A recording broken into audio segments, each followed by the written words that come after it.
Welcome students. Today we will study the third chapter of Flamingo textbook for class 12. The title of the chapter is Deep Water by William Doughlas. In this story, Doughlas talks about his fear of water and how he finally overcomes it with strong willpower, courage, hard work and firm determination. Once he took courage, the fear vanished. That shows that most of our fears are actually baseless. Fear creates dangers where there is none. And the writer's experience further confirms the proverbial truth. Where there is a will, there is a way. Now, when you look at these photographs on this slide, you can see an animal, a snake, a reptile, insect, height, large water bodies and a confined space. You'll find that there are so many people who might be afraid of either one of these or even more than one.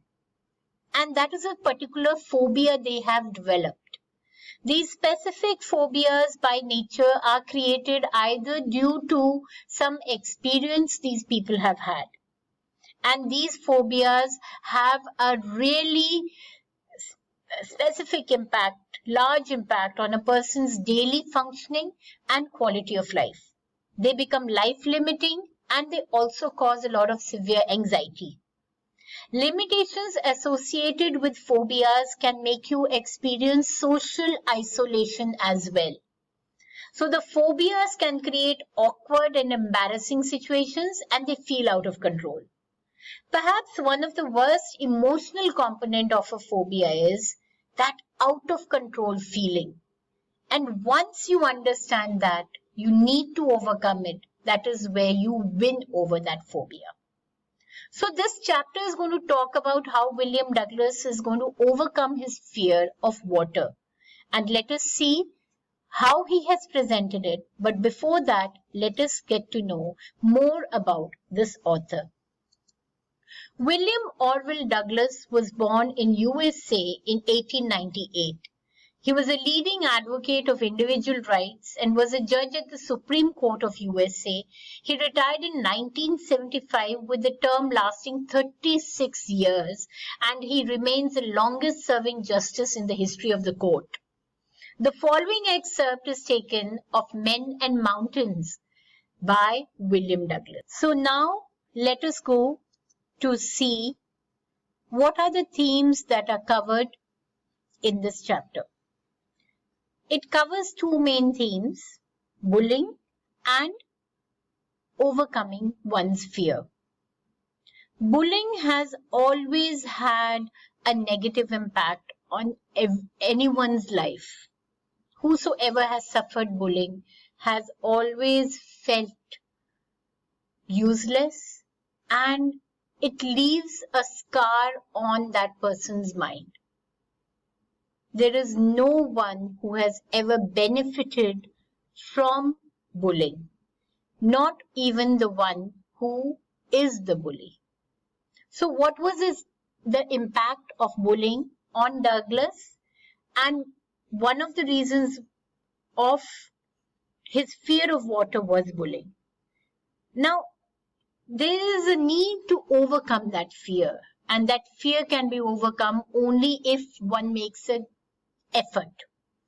And effort has to come from within, accompanied with grit, with determination and perseverance. And this is something that he manages to do very well. So what's the chapter about? The chapter is going to be an excerpt from an autobiographical book of Men and Mountains, as we had earlier told, and it talks about William Doughlas, how he developed a tremendous fear of water after a near-to-death experience in the swimming pool. He also talks about how he became a prisoner of this fear and how he overcame it. As the story is written in first person, it is much more gripping and inspirational. So, at the beginning, there's a mention of YAKIMA River. It was a river near William's home that had dangerous currents. Many people had drowned in that river each year, and William's mother had kept warning him about the river. She did this to keep William away from the river, but at the same time, she wanted him to overcome his fear.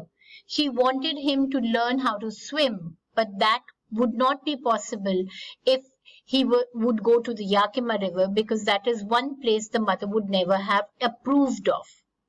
While the warnings kept Doughlas safe, it did have some kind of an unforeseen impact.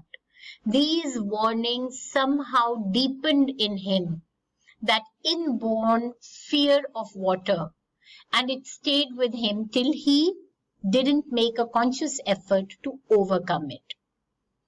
Now, when did Doughlas develop that fear of water? That was when his father had taken him to a beach in California where he was around 4 years old. They stood on the surf and the water went over his head like any other children. He did not enjoy that experience, and he was very terrified of the waves. This was where he developed that fear of water. And then that misadventure at the swimming pool episode was where that further turned into a traumatic experience, and further it strengthened his phobia towards water, of water. William was waiting by the side of the pool because he didn't want to go in alone. And suddenly a well-built 18-year-old boy came in, and this was a bully kind of a boy.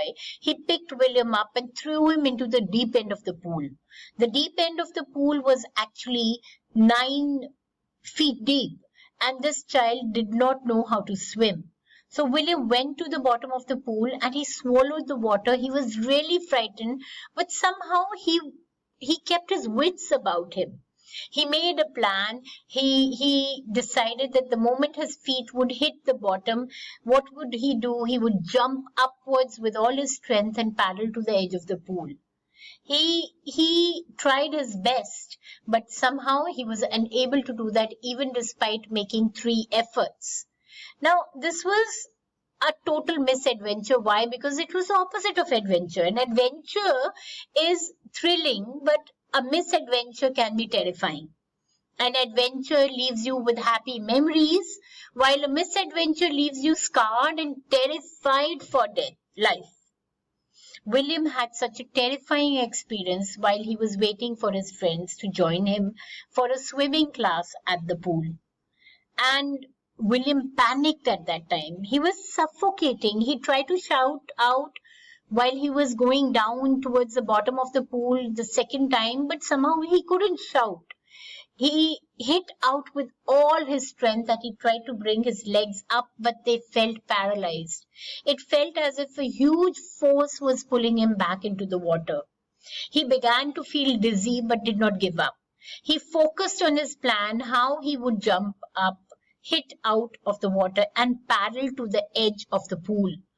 It did not work. He kept going down, and the sheer stark terror, here terror has been personified, it seized him, and it was total absolute fear that he was gripped in. Only his pounding heart and head indicated that he was still alive. This near-death experience continued. It was not that easy to come to the top of the swimming pool. He again felt the bottom of the pool and he jumped as hard as he could. Nothing happened. He was still in the water. He shook as if a charge of electricity had gone through him. He trembled with fright and his legs and arms could not move. He tried to shout out to his mother, but nothing happened. When he started to go down the 3rd time, he gave up. His brain went blank. He no longer felt fear. And he stopped. He stopped struggling and he finally lost consciousness. At this point, I'd like you students to understand this was not giving up. It was just that physically he could no longer bear the challenge. Now that misadventure had a lot of impact on him. Somehow he was saved. He was pulled to the side of the pool, but he felt very weak and his body trembled. That night he could not eat anything. He shook and cried. Slightest exertion upset him. made him wobbly and sick. He developed an extreme fear of water, and he never went back to the pool. Whereas the misadventure also had a very long-term impact upon the child, that is William. William never wanted to go back to the pool. He feared and avoided water. When he grew older, he was attracted to pastimes such as fishing, canoeing, rafting, and many more. But somehow, no matter how hard he tried, he could not get over that fear of water. As soon as his feet were in the water, the terror would come back and paralyze his legs. His heart would pound and he would not be able to move. His fear ruined his life, and William was determined to get over it. But how did he overcome this fear? William understood that the only way to get over this phobia would be to learn swimming. He hired an instructor and practiced hour after hour, 5 days a week, and the instructor held on to a rope in a pulley which allowed William to go back and forth without the fear of actually drowning. It took him 3 months to be able to relax, and then he learned how to inhale and exhale while swimming.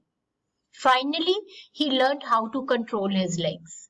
He started in October, and it was in April before the instructor was able to tell William that now he could swim. Now, he still wanted to go beyond that. William was not very sure if the fear was gone. He swam in the pool till July but wanted to see if that fear would return in a different scenario. He went to the lake, he put his face under the water and he saw the bottomless water and fear came back, but William tried to laugh it off. And he was still not sure whether he was really over with that fear. So he went up to a secluded lake in the mountains and he was able to swim in that lonely lake without fear. He was filled with joy and had conquered fear, and on Lake Wentworth he swam 2 miles across. So children, if you really look at this chapter, it talks about a number of things: values, grit, determination, and the will to overcome any kind of phobia. So William Douglas, through this autobiographical excerpt from his book, wants us to learn from his experience and try to engage ourselves in dealing with our fear in a very, very effective manner. We'll be doing the text questions and a few more extra questions in my other section for this chapter. It will deal with specific question answers, and I hope you visit that soon. See you till then. Bye-bye.